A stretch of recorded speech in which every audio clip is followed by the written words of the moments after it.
जो शख्स पैदल हज और उम्रे की सादतें हासिल करे तो आप उस शख्स का मकाम। मैंने 19/10/2022 को पाकिस्तान लाहौर से सफ़र का आगाज़ किया था, जब मेरी खुद की जो सैलरी हो 20,000 रुपया सैलरी है। अगर मैं सारी ज़िंदगी अगर पैसे इकट्ठे करता तो मैं सारी ज़िंदगी मक्का मदीने की ज़ियारत अता नहीं कर सकता था। मैंने 19 अगस्त 2022 को लाहौर से अपने सफ़र का आगाज़ किया। जब ये मेरा जो सफ़र था लाहौर से होता हुआ मांगा मंडी, मुल्तान, अपना साहिवाल, उकाड़ा, साहिवाल, मुल्तान, मुल्तान से अगर सही सरवर भाई दीन के मामले में सफ़र जारी रखते हैं कि बैग पीछे नहीं आना चाहिए दीन के, लेकिन पैदल आज तक कोई नहीं गया। ये अल्लाह पाक ने शरफ मुझे हासिल हुआ है कि मैंने वो जो बॉर्डर का सफ़र तकरीबन 3 से 4 किलोमीटर वो भी मैंने इंटरनेशनल बॉर्डर पैदल क्रॉस किया। ये अपील करता हूँ कि मुझे 2023 का सरकारी हज कोटे में से मुझे हज करने की इजाज़त दी जाए।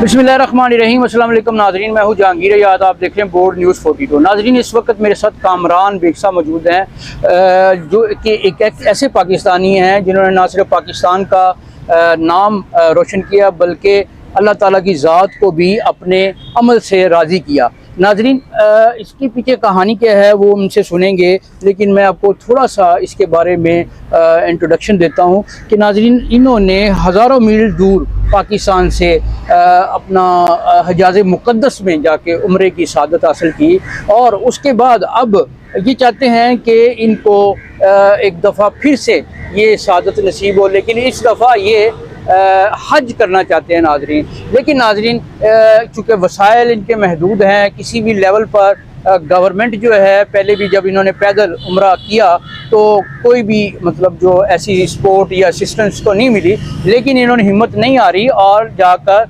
उम्रे की सादत हासिल कर ली। और नाजरीन, पैदल हज़ारों मील दूर जाकर अल्लाह ताला को खुश करना एक बहुत ही एहसन कदम है जो कि मतलब हर मुसलमान के किस्मत में या नसीब में नहीं है। नाजरीन, हम हज भी करते हैं, उम्रा भी करते हैं, लेकिन नाजरीन जो शख्स पैदल हज और उम्रे की जो अपना सादतें हासिल करे तो आप उस शख्स का मकाम, उसकी जो अपना अल्लाह ताला के यहाँ उसका मर्तबा जो है वो आप उसका ख़ुद ही अंदाज़ा लगा सकते हैं। ये मेरे भाई जो हैं अब ये चाहते हैं कि पैदल उम्रा करने के बाद इनको सरकारी सतह पर या इस तरह का कोई अरेंजमेंट किया जाए कि ये अल्लाह ताला के हजूर जो हैं आप सल्लल्लाहु अलैहि वसल्लम के रोज़ा मुबारक पर एक तरफ एक दफ़ा फिर से जाके हाज़िरी दें, लेकिन इस दफ़ा ये चाहते हैं कि ये वहाँ पर हज करें जाके। असल में ये पहले भी हज ही करने गए थे, लेकिन इनको जो अल्लाह ताला की मर्ज़ी थी वो उम्रे की शहादत हासिल हुई। नाज़रीन, ये भी कहा जाता है कि पैसे से कभी भी हज नहीं होती, ये सिर्फ जब अल्लाह ताला आपको बुलाता है, अल्लाह ताला के घर की ज़ियारत उसी वक्त होती है जब वहाँ पे आपकी हाज़िरी मंजूर हो चुकी होती है। तो ये नाज़रीन सारा किस्सा है, ये बड़ी इंटरेस्टिंग स्टोरी है। इनसे पूछते हैं कि ये किस तरह से क्या मतलब इनका जो था माइंड था, किस चीज़ ने इनको मोटिवेट किया कि यहाँ से हज़ारों किलोमीटर दूर जो है इन्होंने तने तनहा बग़ैर बेसर व सामानी के आलम में यहाँ से अपने सफ़र का आगाज़ किया और अल्लाह के हजूर जो जाके पेश हुए तो किन मसाइब का इनको सामना करना पड़ा और अब ये क्या चाहते हैं। अस्सलाम वालेकुम। बहुत शुक्रिया बेग साहब, आपने वाकई ही बहुत बड़ा जो है अपना आपका ये जो कारनामा जो आपने सर अंजाम दिया है, बड़ी मुश्किल चीज़ है। लोग तो यहाँ पर जो है जहाज़ और हवाई जहाज़ के ऊपर भी बमुश्किल वहाँ पे पहुँचते और अपना थकावट का इज़हार करते हैं। आप तो यहाँ से पैदल गए हैं, तो कैसा था ये सफ़र और किस तरह से आपने ये शुरू किया? जी, बिस्मिल्लाहिर्रहमानिर्रहीम। मैं आप भाई के सोशल मीडिया न्यूज़ चैनल के थ्रू पूरी दुनिया को ये पैगाम देना चाहता हूँ। जी, मैंने 19 अगस्त 2022 को पाकिस्तान लाहौर से सफ़र का आगाज़ किया था। जब मैंने पाकिस्तान लाहौर से अपने सफ़र का आगाज़ किया, मैंने कुछ अपने दोस्तों से, फैमिली मेम्बरों से बात की और कुछ मैंने अपने जो डॉक्यूमेंट्स थे वो सरकारी लेवल पे सदर पाकिस्तान, वज़ीर आज़म पाकिस्तान, वज़ीर दाखिला, वज़ीर ख़ारजा, वज़ीर मजहबी अमूर, चीफ मिनिस्टर पंजाब, सेनेट के चेयरमैन सादिक सिंह जिलानी साहब, और मौलाना अब्दुल वासी साहब जो जमीयत उलमा फ़ेक के वफाकी वज़ीर होसिंग के, इनके पास सब मेरे डॉक्यूमेंट्स मौजूद हैं। मैं खुद पेशे के लिहाज से एक रेंटे कार पर मुलाज़म हूँ। मेरी खुद की जो सैलरी हो 20,000 रुपया सैलरी है। अगर मैं सारी ज़िंदगी अगर पैसे इकट्ठे करता तो मैं सारी ज़िंदगी मक्का मदीने की ज़ियारत अता नहीं कर सकता था। लेकिन होता है कि ये कि जी नसीब वाले ही जाते हैं मक्का मदीने। तो मेरे नसीबों में ये सफ़र था। मैंने अल्लाह पाक और नबी पाक सल्लल्लाहु अलैहि वसल्लम पे तवक्कल किया। मैंने 19 अगस्त 2022 को लाहौर से अपने सफ़र का आगाज़ किया।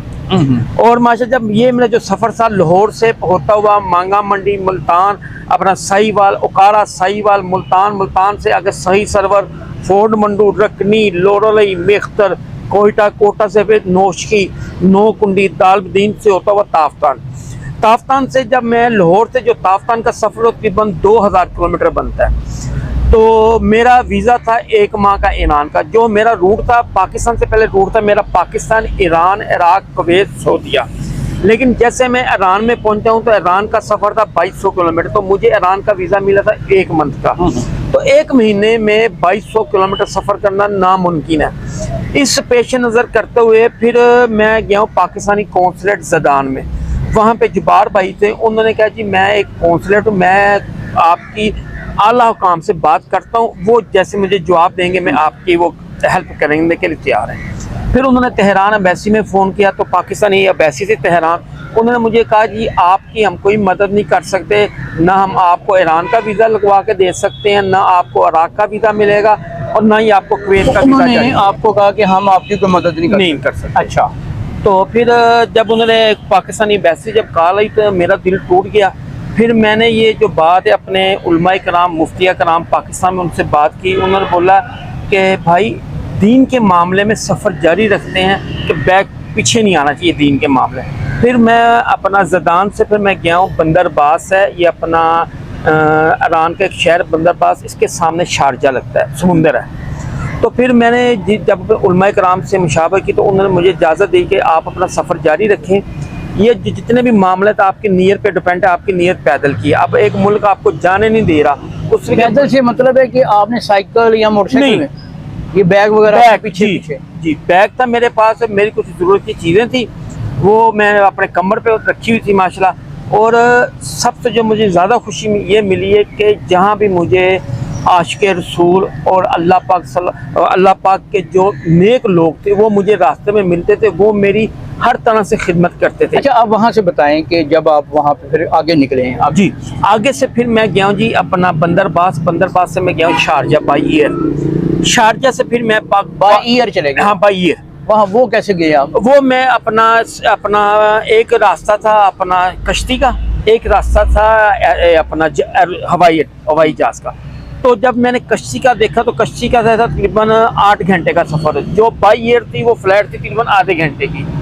तो उन्होंने आपसे वीज़ा वगैरह नहीं मांगा? नहीं, उन्होंने जब मैं निकला तो उन्होंने फिर मेरे दोस्त से पाकिस्तान में रहने वाले, उन्होंने मेरे कज़न है, उन्होंने मुझे दुबई का वीज़ा लगा के दिया। अच्छा। दुबई का वीज़ा लेके फिर मैं अपना ईरान से गया हूँ दुबई। अच्छा। दुबई से फिर मैंने अपना शारजा से अपना फिर पैदल सफ़र का आगाज़ किया। अच्छा। और मैं 9 जनवरी 2023 को मैं दुबई में इंटर हुआ और फिर मैंने वहाँ से अपने पैदल सफ़र का आगाज़ किया। फिर दुबई में पाकिस्तानी कौंसलेट था, वहाँ थे जी फवाद खान साहब, मैं उनसे मिला हूँ। उनसे तकरीबन 1 घंटा मेरी मीटिंग चली है, तो उन्होंने भी मुझे किसी किस्म का कोई रिस्पॉन्स नहीं दिया एज ए पाकिस्तानी होने के। तो मुझे बड़ा दुख हुआ। फिर मैंने वो भी बात सोशल मीडिया पे बताई है। देखा जी, सबसे पहले बात है पाकिस्तान की। मैं कौन हूँ? मैं पाकिस्तानी हूँ। सबसे पहले मैं मुसलमान, उसके बाद मैं पाकिस्तानी हूँ। मैं उस वक्त जंगीर भाई मुश्किल में थे और उस वक्त मैं निकला हूँ जब पाकिस्तान को पूरी दुनिया एक दहशतगर्द मुल्क की नज़र से देख रहे थे। देखिए, मैं पंजाब से निकला बलूचिस्तान वो इलाका था जहाँ पे लोग कहते हैं कि जी बलूचिस्तान में लोगों को मारा जाता है, कत्ल किया जाता है। मैं एक जिंदा मिसाल हूँ। अल्लाह पाक ने मुझे बाहिफाजत वहाँ की जो सिक्योरिटी फोर्सेस हैं, वहाँ की पुलिस है बलूचिस्तान की, बलूचिस्तान लेविस के जवान है, वो बलूचिस्तान आर्मी के जवान, वो मेरे स्कार्ट मेरे साथ साथ चलता था। और माशाल्लाह वहाँ पे अपना डिप्टी कमिश्नर है अपना हुसैन बलोच साहब हैं। फिर एक मेरे अपना लाहौर के दोस्त हैं, वो भी कमिश्नर है ताफ्तान में, उन्होंने मेरी बड़ी हेल्प की। अच्छा। इस तरह पर जब मैं दुबई में पहुंचा हूँ, कौंसलेट में गया हूँ, तो जब उन्होंने मेरे से ये बात की जी आप अपने लिए निकले। मैंने उनको बोला यार मैं कौन, मैं पाकिस्तानी हूँ, लेकिन मुझे अपनी गवर्नमेंट से ज़्यादा मुझे वहाँ पे जितने हमारे पाकिस्तानी दोस्त थे उनसे बड़ी मोहब्बत मिली है। पाकिस्तानी है, इंडियन है, बांग्लादेशी, चाहे वो किसी भी मुल्क के थे, उन्होंने सबसे बड़ी तरजीह दिया जी ये दीन इस्लाम के लिए निकले हैं। ये एक सच्चा आशिक तो फिर इस तरह जिस मैं मुल्क में जा रहा था, उस वहाँ पे कुछ वहाँ के जो सिटीजन थे उन्होंने मेरी हेल्प की है। फिर जहाँ पे हमारे कोई पाकिस्तानी लोग मिलते थे, चाहे कोई इंडियन के मिले, चाहे कोई बांग्लादेश के मिले, चाहे कोई अरबी मिले, उन सब ने मेरी माली सपोर्ट भी की है मुझे। अच्छा ये बताएं कि जो दुबई है उसके बाद आप कहाँ गए? दुबई से मैंने अपने सफ़र का आगाज़ किया। मैं फिर गया हूँ अबू धाबी। अच्छा, अबू धाबी से होता हुआ जो दुबई और अपना सऊदीया बॉर्डर का सफ़र है वो तकरीबन 700 किलोमीटर है। अच्छा, 700 किलोमीटर सफ़र तय करके सेला बॉर्डर आता है दुबई का, और उसके साथ जो दूसरी तरफ बॉर्डर लगता है वो भट्टा बॉर्डर लगता है सऊदीया का। ये दोनों बॉर्डर आपस में ज्वाइंट है। ठीक है। और जब मैं निकला हूँ, जैसे मैंने अपना अबू धाबी से अपने सफ़र का आगाज़ किया, फिर माशाल्लाह मेरे कुछ दोस्त थे जो वहाँ पे गाड़ियाँ ट्रैवल करते हैं, बड़े कंटेनर चलाते हैं, उनके अंदर मेरी वीडियो, कुछ भाई पूछते हैं ये आपके खाने का या पीने का, रहने का क्या इंतज़ाम था। खाने पीने का इंतज़ाम ये होता है कि जैसे कोई गाड़ी गुजरती थी, चाहे वो पाकिस्तानी है चाहे कोई भी किसी भी कंट्री से, वो देखता है ये बंदा एक सच्चा मक्के मदीने के लिए जा रहा है, वो गाड़ियाँ रोक लिख के लगाया हुआ था? नहीं, लिख के कुछ नहीं लगाया, अपने पीछे मैं कुछ भी नहीं, मिस से मेरे पे एक पाकिस्तानी फ्लैग था। और इन सोशल मीडिया पर लोगों ने मेरी ये वीडियो देखी होती थी, वो मुझे देख के मेरे पास रुक जाते थे। अच्छा अच्छा, फिर आपको खाना जी खाना, फिर इस तरह दुबई कभी ऐसे हुआ कि खाना ना मिला होता फिर भी पैदल कर रहे हैं? जी हुआ है। अच्छा, कितने दिनों तक नहीं मिला खाना? तकरीबन एक दिन तक खाना नहीं मिला। एक दिन खाना नहीं मिला, फिर आप हिम्मत नहीं आ रही? हिम्मत नहीं आ रही। अच्छा, कहाँ से आप फिर चले गए अपना अबू धाबी से आगे? अबू धाबी से सर मैं फिर सफर का आगाज किया। अबू धाबी से होता हुआ फिर इनका सेला बॉर्डर और भट्टा बॉर्डर, वहाँ बॉर्डर पे एंट्री है। और मेरे लिए सबसे बड़ी, हम पाकिस्तानी का ये फख्र की बात है कि वो इंटरनेशनल बॉर्डर है। हाँ। और दुबई वाले कहते हैं कि आज तक यहाँ से कोई बंदा पैदल नहीं गया। यहाँ पे फॉरेनर्स आते हैं, टूरिस्ट आते हैं, वे गाड़ियों पे आते हैं, बाइकों पे आते हैं, बसों पे आते हैं, लेकिन पैदल आज तक कोई नहीं गया।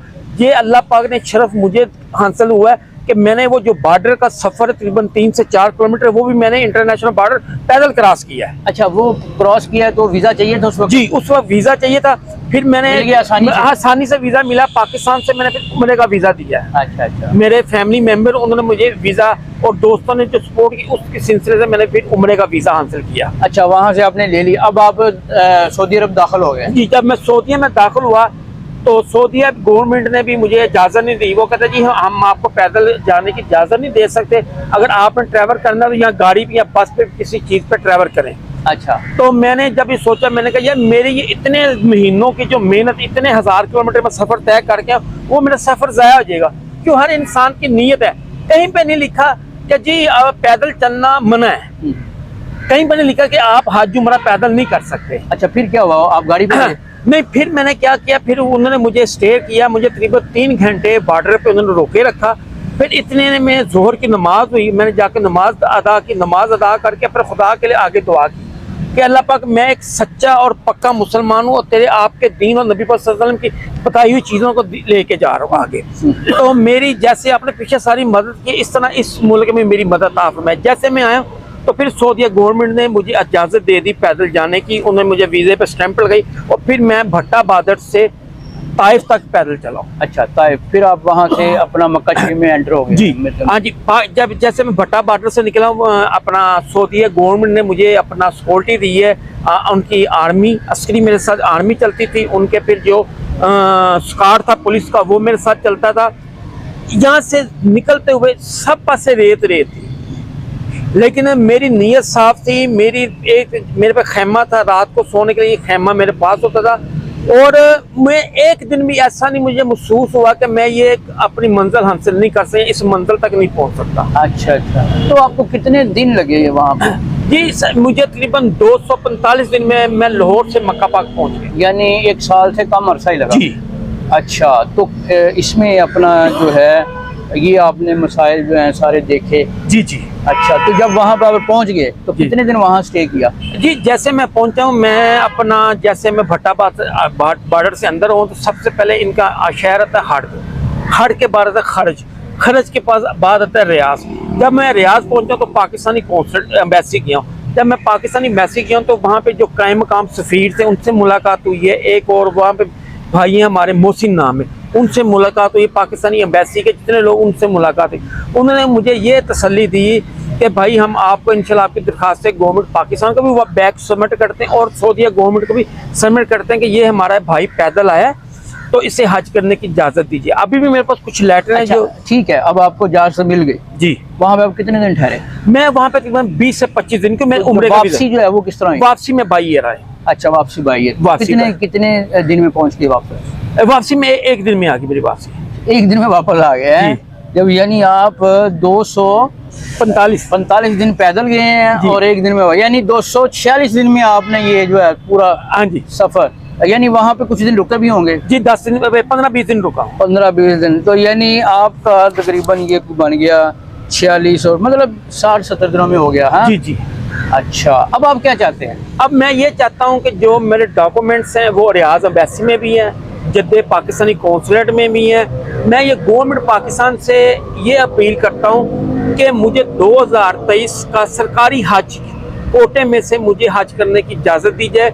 मेरी इस मेहनत को, कि मैं 2022, बहुत बड़ी बात है। अब मैं 19/2022 को हज की नीयत से निकला था। अच्छा, अगर आपको फिर कहेंगे आप फिर पैदल चले जाए हज करने के लिए, हम आपको सारी सपोर्ट करते हैं, तो रेडी हैं? जी मैं रेडी, तैयार हूँ। अच्छा, फिर भी रेडी? मैं फिर भी तैयार हूँ इंशाल्लाह। अच्छा, इंशाल्लाह करके आऊँगा। अच्छा, फिर करके आएंगे। इंशाल्लाह। अच्छा, बड़ी बात है, आपने पैदल सफ़र किया इस जदीद दौर में। इसके अलावा आपको इल्म है कि ऐसा कोई बंदा कि अपने मुल्क से निकला और हिजाज़ मुक़द्दस का उसने जो है ज़ियारत की हो? जी अभी तक तो लाहौर सिटी में से कोई नहीं निकला। पाकिस्तान में से कोई नहीं है? नहीं, हाँ पाकिस्तान में कोई नहीं। मेरे बाद कुछ दोस्त निकले हैं, कुछ ने, एक दो दोस्तों ने मेरे साथ सफ़र भी किया है लेकिन उनके वीज़े नहीं लगे। एक दोस्त ने मेरे साथ मक्का पाक तक भी गया है, ठीक है ना। तो इस तरह है, लेकिन मुझसे पहले आज तक कोई नहीं निकला पूरी दुनिया में। नहीं, पूरी दुनिया में नहीं। इससे पहले इंग्लैंड से एक भाई थे अरानी, वो निकले हैं। फिर एक मैंने जब निकला ना तो एक इंडिया के भाई हैं, शहाब नाम है उनका। जब मैंने देखा कि एक इंडिया से शहाब भाई नाम का एक बंदा अपने मुल्क के लिए और दीन के लिए सफ़र कर सकता तो पाकिस्तान से क्यों नहीं। फिर मैंने ये अपने आप में तय किया और अपने आप में ये सब कुछ में हिम्मत रखी कि मैंने ये सफ़र तय करना। अगर एक इंडियन अपने मुल्क के लिए, जहाँ पे गवर्नमेंट हिंदू इंतहा पसंदों की है, जहाँ पे एक मुसलमान को नमाज पढ़ने की इजाज़त नहीं दी जाती, उस मुल्क से एक सच्चा मुसलमान आशिक़ रसूल मक्का मदीने की ज़ियारत के लिए जा सकता तो पाकिस्तान से क्यों नहीं। हम तो उस ताज़ा हवा में रहते हैं जहाँ पे हर तरफ हर वक्त 5 इंडिया में तो ये सुना जाता है कि पाकिस्तान से ज़्यादा फैसिलिटीज़ जो हैं वो इंडिया में दी जाती हैं जो लोग हर हिजाज़ मुक़द्दस के सफ़र पे जाना चाहते हैं। आपको पता है इस चीज़ का? जी देखा जी, वो अपनी है, लेकिन मुझे बड़ी खुशी है। मेरा ये जितना सफ़र है 245 दिन, मैं एज ए पाकिस्तानी सच्चे दिल से कहता हूँ, मुझे हर पाकिस्तान ने एक कदर की निगाह से, एक जुर्रत अंदाज से मुझे वेलकम किया, चाहे वो पाकिस्तानी अवाम हो या पाकिस्तान सिक्योरिटी फोर्सेस हो।